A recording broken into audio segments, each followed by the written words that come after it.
Georgetown विद्यापीठामध्ये विपक्ष नेते राहुल गांधी यांनी विद्यार्थी आणि प्राध्यापकांशी संवाद साधताना आम्ही जर सत्तेत आलो तर आरक्षण रद्द करू अशा पद्धतीची भूमिका विशद केली। काँग्रेस आणि काँग्रेसच्या मुळापासून पंडित नेहरू असतील, त्याच्यानंतर त्यांच्या पुत्री इंदिरा गांधी असतील, राहुल गांधी असतील, राजीव गांधी असतील, या सगळ्यांनी हे नेहरू गांधी घराणं परमपूज्य बाबासाहेब डॉक्टर आंबेडकरांनी या देशाला दिलेलं संविधान पायदळी तुडत आलेलं आहे।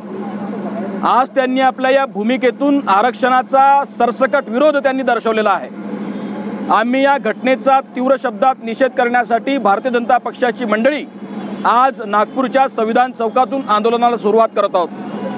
आम्ही या देशातल्या राज्यातल्याही अनुसूचित जाती अनुसूचित जमाती वर्गातल्या नेत्यांना कार्यकर्त्यांना आपल्या माध्यमातून विचारू इच्छितो आणि काँग्रेसमध्ये आंबेडकरवादाची भूमिका मांडणाऱ्या कथित दलित नेत्यांना देखील विचारू इच्छितो की ही जी भूमिका आहे, मग मल्लिकार्जुन खरगेची असेल, सॅम पित्रोदाची भूमिका असेल, तेलंगणाचा मुख्यमंत्री रेवंत रेड्डीची भूमिका असेल किंवा त्यांचा घटक पक्ष असलेल्या तामिळनाडूच्या स्टॅलिनची भूमिका असेल, ही सगळी भूमिका यांना मान्य आहे का? आरक्षण संपलं पाहिजे काय?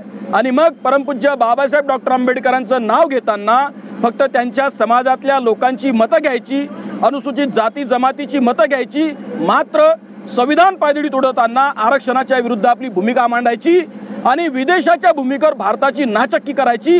भारतीय जनता पक्षाचा कार्यकर्ता म्हणून आम्ही सगळे लोक असं कोणत्याही पद्धतीनं मान्य करणार नाही। अशा हरामखोरांना, बदमाशांना त्यांना चपलेनं जो पडून काढू आणि त्यांना त्यांची जागा देखील येत्या काळामध्ये दाखवून दिल्याशिवाय राहणार नाही।